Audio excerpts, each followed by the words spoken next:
Bonjour et bienvenue dans ce nouvel épisode de l'Église Ensemble et j'espère que vous passez un bon sabbat. Aujourd'hui on se retrouve avec Philippe Anquetil qui va nous partager une prédication qui a pour titre « C'est un bon gars ». Si vous avez des questions, comme d'habitude, je vous invite à les poser dans le chat. Je vous dis à tout à l'heure et bon visionnage à tous.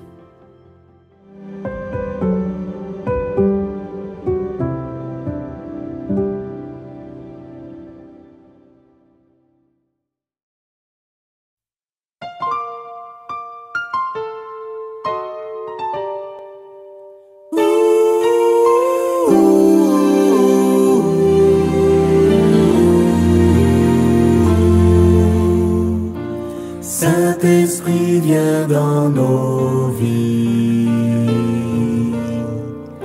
Nous sommes ici réunis pour chanter, louer ton nom. Toi qui es fidèle et bon dans ton grand amour. Seigneur, tu nous entoures jour après jour. Seigneur, remplis-nous de ton esprit. C'est toi qui nous l'as promis. Aujourd'hui, viens habiter en nous. Seigneur, oui, que nous soyons guidés par l'esprit de vérité. Dans nos cœurs, tu as ta demeure, Seigneur.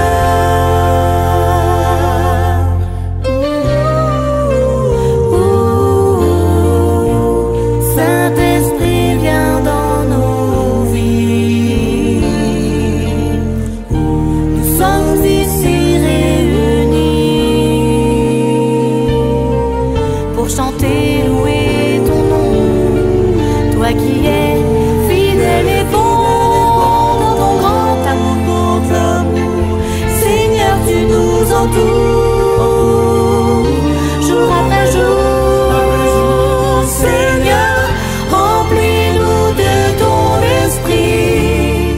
C'est toi qui nous l'as promis. Aujourd'hui, viens habiter en nous. Seigneur, oui, que nous soyons guidés par l'esprit de vérité. Dans nos cœurs, tu as ta demeure, Seigneur.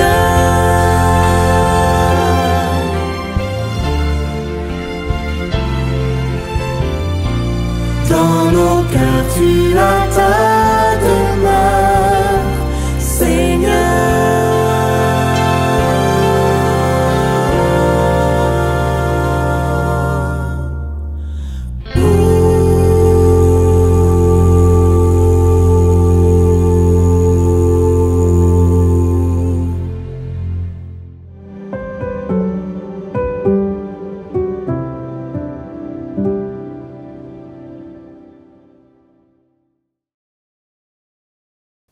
Bonjour à tous et bienvenue sur notre chaîne YouTube de l'Église Ensemble. Aujourd'hui, je voudrais partager avec vous une histoire. L'histoire de 3 personnes. Sur ces 3 personnes, 2 sont issues de la même famille et tous les 3 collaborent à un même projet, à une même mission. Et comme il arrive parfois dans les histoires humaines, eh bien, il y a des tensions, des différends. Et là, dans cette histoire, il y a un clash suffisamment fort avec une rancœur qui va même s'installer dans le temps, une rancœur tenace. Mais vous verrez, nous ne resterons pas sur ce clash, sur cette rancœur, puisque les choses, comme dans les histoires, eh bien, c'est une histoire qui se terminera bien. Alors, cette histoire avec ces 3 acteurs se situe tout au long du livre des Actes. Et il y aura quelques précisions qui nous seront données par les épîtres. Le premier acteur de cette histoire s'appelle Marc. Marc, qui est appelé aussi Jean-Marc, ou parfois même Jean à certains endroits, est défini comme étant le fils spirituel de Pierre. Papias, qui est l'un des pères fondateurs de l'Église, donc Papias est mort en 163, donc il a été très très proche des débuts de l'Église des apôtres. Papias définit Marc comme étant celui qui a rédigé son évangile sous la dictée de Pierre. Le deuxième acteur, c'est Barnabas. On le retrouve dans le livre des Actes au chapitre 4. Barnabas est originaire de Chypre, c'est-à-dire que c'est un juif qui vit au milieu des païens. Et Barnabas est lévite, donc probablement un prêtre qui a été instruit dans les Écritures. C'est un homme généreux, il possède des biens, en tout cas au moins un bien, puisqu'il vend ce bien et il l'apporte aux disciples pour le bien de cette église naissante.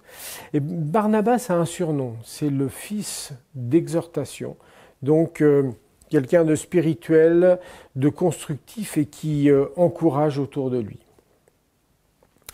Nous savons que Marc est également le cousin de Barnabas. C'est Paul qui le mentionne dans l'Épître aux Colossiens, au chapitre 4. Le troisième acteur, le troisième personnage, c'est Paul. Paul vient de se convertir. On voit ça dans le livre des Actes, au chapitre 9. Il est à Damas, et là, de persécuteur, il devient prédicateur. Et donc, les Juifs de Damas veulent le faire mourir. Et les frères de l'Église vont l'exfiltrer de cette ville de Damas avec d'une manière digne d'un film d'aventure, puisqu'on va le mettre dans une corbeille et on va le faire descendre le long des remparts. Et Paul veut rencontrer les disciples à Jérusalem, les apôtres, mais on le fuit, on a peur. Et c'est Barnabas qui va aller le chercher et qui va lui faire rencontrer les apôtres devant qui il témoigne. Et donc Paul va vivre quelque temps là avec les apôtres et il va continuer d'annoncer cette bonne nouvelle de l'Évangile. Mais là encore, on va s'opposer à lui et de peur qu'on puisse atteindre à sa vie, eh bien Paul va être envoyé à Tarse, donc sa ville d'origine. Quelque temps plus tard, l'église de Jérusalem est informée que des non-juifs sont en train de se convertir et qu'il y a cet engouement pour l'accueil de l'évangile et donc c'est quelque chose de nouveau, des païens qui se convertissent, mais comment on va faire ? On maîtrise pas, on ne sait pas quoi comment les accompagner et donc c'est une première qui est assez déroutante. Alors on envoie Barnabas. Barnabas, je vous rappelle, qui est un prêtre et qui vit au milieu des païens. Donc Barnabas sera sans doute la personne la mieux équipée pour pouvoir accompagner cette église naissante là au milieu des païens. Et donc Barnabas est envoyé à Antioche. Et là, quand Barnabas voit la conversion de ces non-juifs, il se réjouit. Et il les encourage à rester attachés au Seigneur. C'est ce qu'on voit dans le livre des Actes au chapitre 11. On nous dit au verset 24 que Barnabas est un homme bon, qu'il est plein d'esprit et de foi. Et donc Barnabas, pour pouvoir accomplir cette mission d'accompagnement, va aller chercher Paul à Tarse. Et tous les deux restent 1 an à Antioche. L'Église grandit, s'épanouit. Et ils vont même former un certain nombre de leaders. Et ça, on retrouve cette idée au chapitre 14, puisque une grande famine est annoncée par le prophète Agabus. Et on voit que l'église d'Antioche, donc les disciples de l'église d'Antioche, décident de faire une collecte qu'ils vont apporter à Jérusalem à travers justement Paul et Barnabas pour soutenir l'église mère. Mais on voit que l'initiative vient des disciples et non pas uniquement de Paul et Barnabas.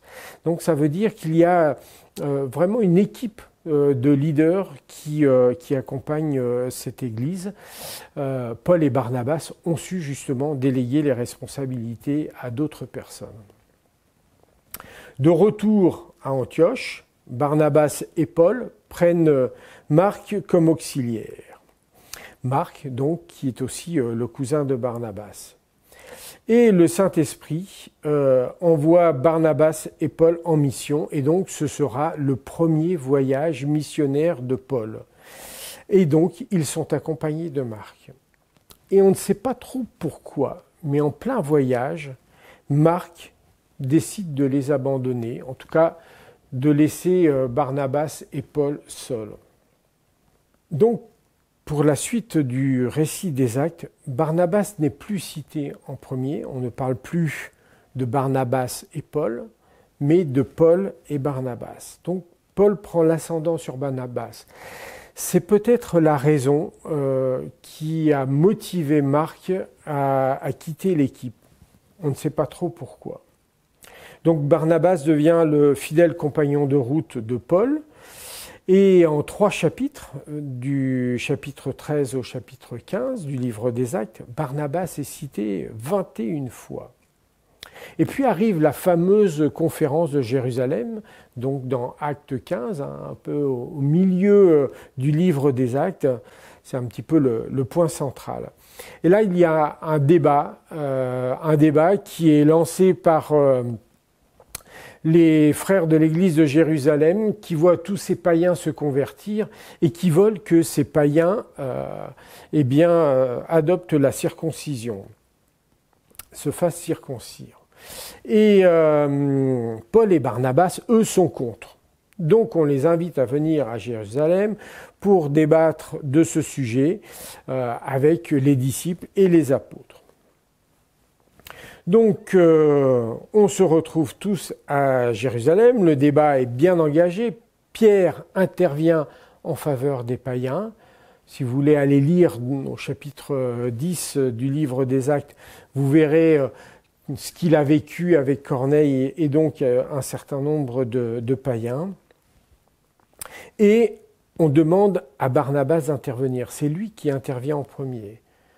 Donc peut-être que pour les frères de Jérusalem, la parole de Barnabas est plus importante que celle de Paul. Alors Paul, certes, c'est un théologien juif, mais Barnabas, rappelez-vous, c'est un prêtre, un lévite. Et donc Barnabas reprend la première place. Sa parole a sans doute plus de poids. Et donc une solution est trouvée pour les païens. Ils n'auront pas besoin de se faire circoncire, ils auront juste à respecter quelques normes au niveau sanitaire. Donc Barnabas et Paul retournent à Antioche, accompagnés de Jude et de Silas, donc 2 autres compagnons de route. Et après quelques temps, on renvoie Jude à Jérusalem.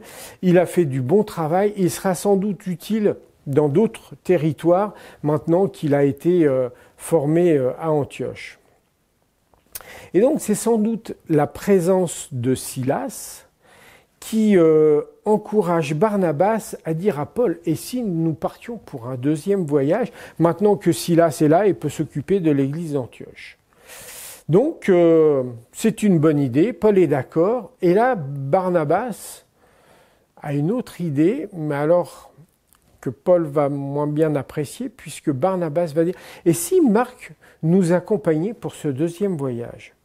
Et là, Paul n'est pas d'accord du tout, puisqu'il va refuser cette proposition, et il va y avoir un conflit entre les deux. Et donc, sans doute une véritable joute, une bagarre verbale, qui était racontée avec beaucoup de diplomatie par le texte biblique, puisque dans certaines traductions, on va parler de vifs dissentiments, de profonds désaccords, de contestation, d'irritation, tous ces mots pour traduire finalement un seul mot grec, qui est paraxumos. Donc, ce mot dont on prolonge ce mot par le mot paroxysme en français, c'est-à-dire d'être arrivé à sa limite. Et vous savez, quand Paul arrive à sa limite, eh bien, ça doit chauffer fort quand même. Et donc, fini le binôme entre Paul et Barnabas. Paul parle de son côté avec Silas, donc du coup, Silas ne reste pas à Antioche. Et Barnabas va prendre Marc et lui partir aussi de son côté.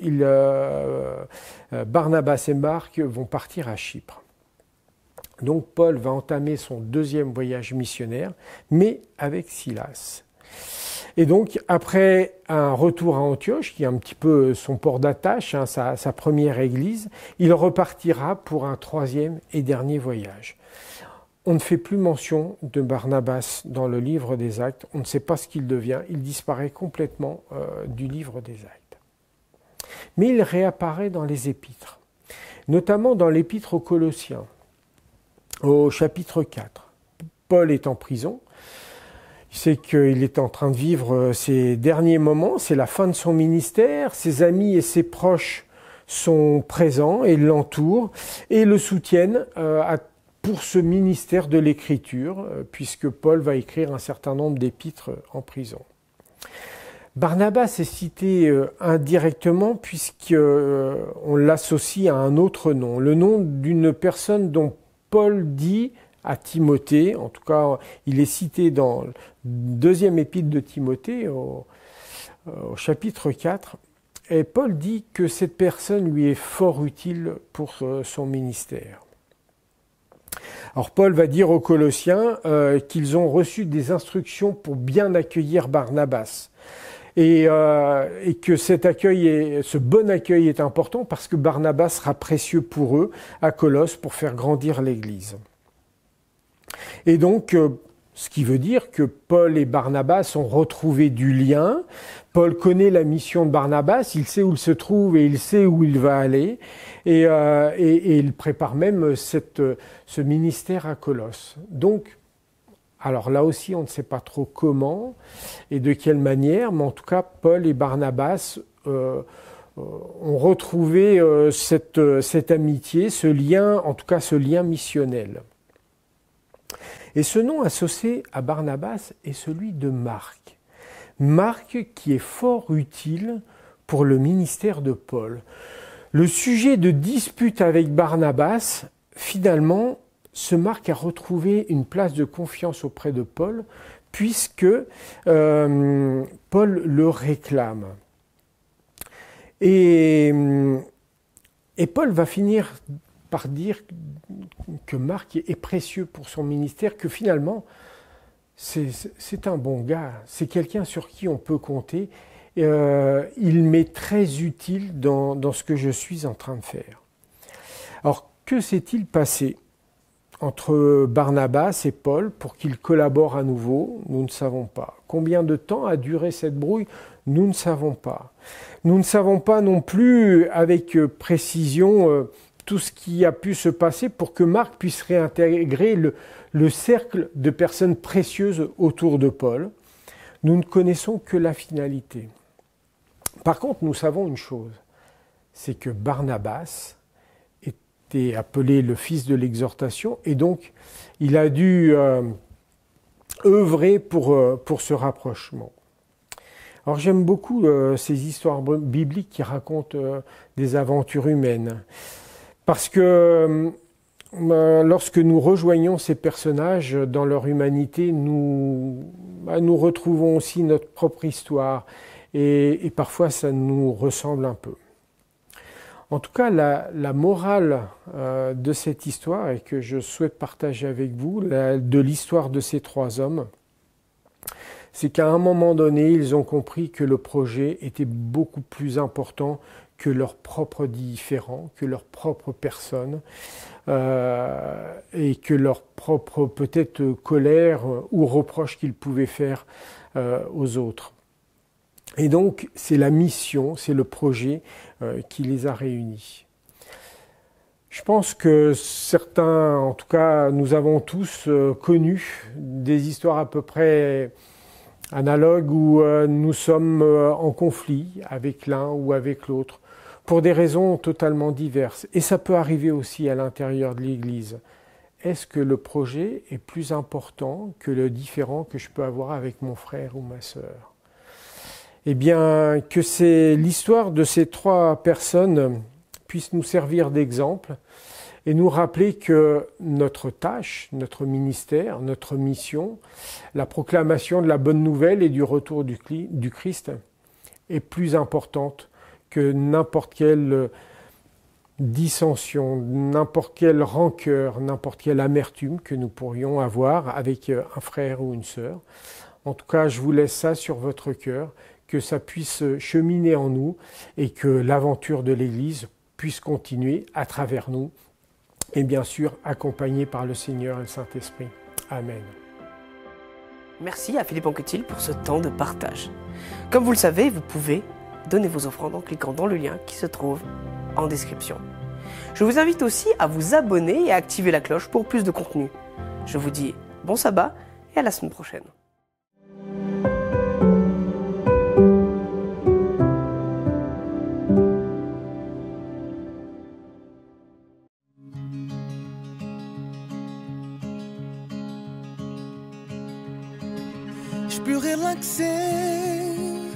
Je peux relaxer, jouir de ta bonté, mais est ta volonté.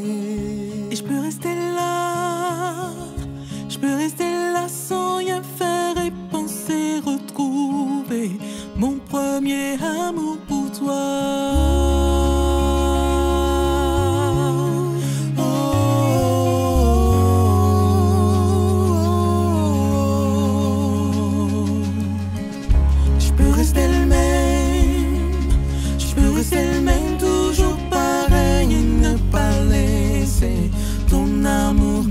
J'en sécurité, ouais, sécurité dans tes bras quand je reste à la maison, entre quatre murs dans le salon. Mais tu m'appelles à plus haut, tu veux me conduire plus loin et j'irai là où tu me voudras. Tu m'appelles à plus haut, tu veux me conduire plus loin et j'irai là où tu me voudras. Oui, Seigneur, où tu voudras.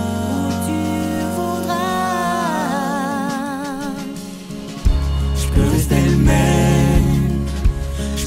le même, toujours pareil et ne pas laisser ton amour me changer. En sécurité dans tes bras quand je reste à la maison, entre quatre murs dans le salon. Mais tu m'appelles à plus haut, tu veux me conduire plus loin et j'irai là où tu me voudras. Mais tu m'appelles à plus haut, tu veux me conduire plus loin et j'irai là où tu me voudras. Oui, Seigneur,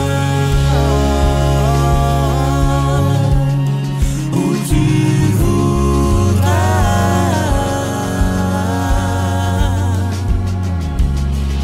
Je serai avec toi, Seigneur, je serai avec toi pour toute ma vie.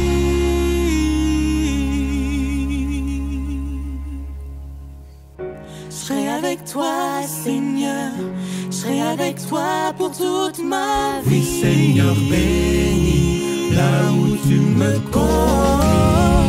Je serai avec toi, Seigneur, je serai avec toi pour toute ma vie. Oui, Seigneur, bénis là où tu me conduis. Je serai avec toi, Seigneur, je serai avec toi pour toute ma vie. Seigneur, bénis là où tu me conduis. Mais tu m'appelles à plus haut, tu veux me conduire plus loin et j'irai là où tu me voudras.